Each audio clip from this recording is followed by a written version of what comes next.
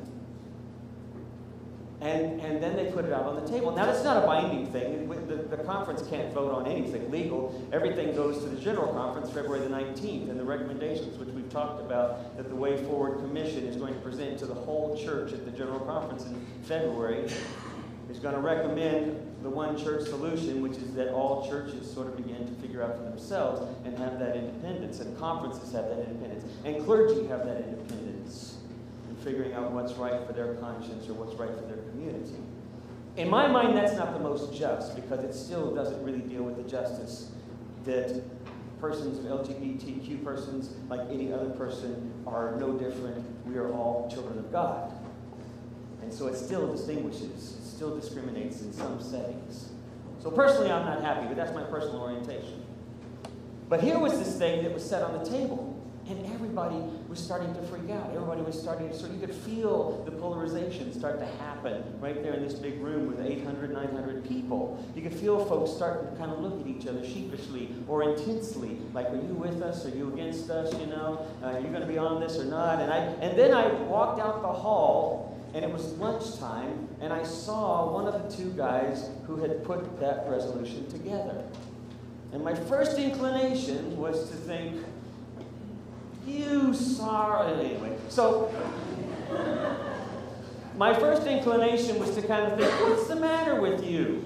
What do you think? And again, because of my personal orientation. And so instead I didn't. Instead, I walked all the way around him and went way past him. And then later on that afternoon, when I came back, I stopped and I asked him.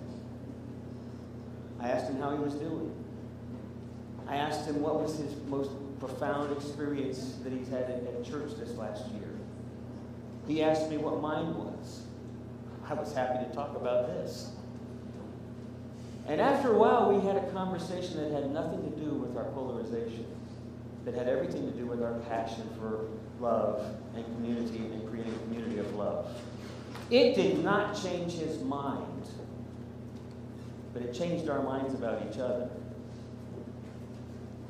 When I was in Northern Ireland with our group that went on a tour last year, and by the way, in next summer, if you're interested, see me. We're going to do another tour to Ireland, this time to the Republic, and it'll be happening in the summer of 2019. But we had 30 people go, and one of the things we did, as I shared with you all, was this, we went to Northern Ireland as part of the trip, and a big part of it was developing labyrinths in the context of the conflict between the two countries, which now, of course, since the peace agreement was signed in 1998, there's been less of that conflict, but now it's rising up again because we have Brexit and we have all this confusion about identity and how that's going to work out. But what was interesting was that as we were going through Derry, or Londonderry if you're from the UK, as we're going through Derry, we're walking along the wall, and as I think I shared with you once before, as we're walking around to one side of the wall, we look over into an area that was particularly congregated, it was mostly populated with UK citizens, with Protestants. Now, people live throughout the community and mixed in both areas, but they tend to be congregated more in one area than in another. So you have Catholics more in one area, and you still have Protestants more in one area. And then I saw a flag going up, and it was the Republic flag, the flag of Ireland. And it was up. And I said, well, what's that? What are they doing with that flag? It was only at half-mast, by the way. And then I saw a pile of wood and old furniture and wooden pallets on this big opening down at the bottom of it. And he said, well, in July, or actually later in August, because we were there in mid-August, he said later this month they're going to have the Orange celebration. The celebration of William of Orange, who of course was the Protestant that ran all of the Catholics out of that area. And he said, and we burned the Irish flag. And I looked at him and I said, you burned the Irish flag in the context of peace? In the context of a community that has both Irish Catholics and Irish Protestants? And he said, it's a strange thing. But everybody seems to tolerate it. Later on, I met this guy by the name of Patrick Otuma. We've done his blessing in here before, Go in Pieces. He started a community, and the community is called, let me me see if I can find it here. Well, it's Comiella, but it is the Comiella community in Ballycastle, which is to the north and further west of where we were. But the whole community was designed around one purpose: bring as many people from as opposite a spectrum as possible together, and have dinner, and have coffee, and have tea, and just get together, and maybe do a garden somewhere. And that was the only purpose of this community, which he started in 1994. Since then, the community has grown to have several chapters, and it continues. And people are on all sides of the spectrum of different issues. But here's the fascinating thing. He said it's amazing to sit down and watch people have coffee and tea and conversation with people whose backs they talk behind at other times. And he says what's happening is they're talking less behind each other's backs and talking more face to face. What a profound idea, getting together and looking past the barriers. But what does it take? I mean, it takes curiosity, right? It takes that willingness to ask why and to look beyond. So I want to end with one last story. And I'm going to invite the band to come on up.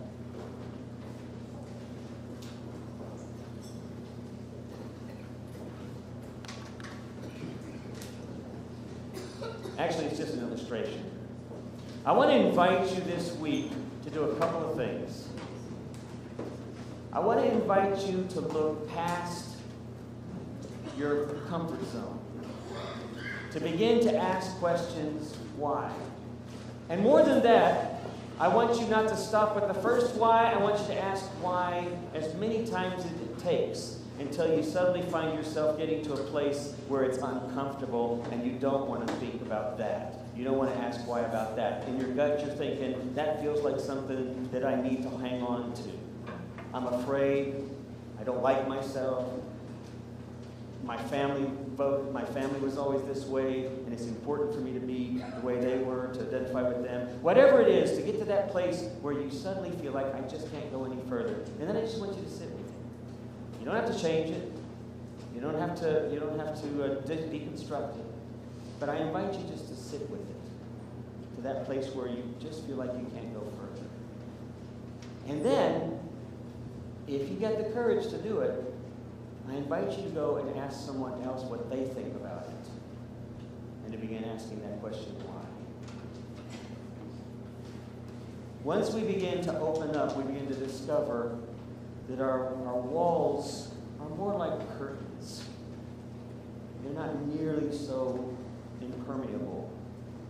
And we begin to experience what it truly means to live and move and have our being in the God that's not anywhere, but God which is everywhere.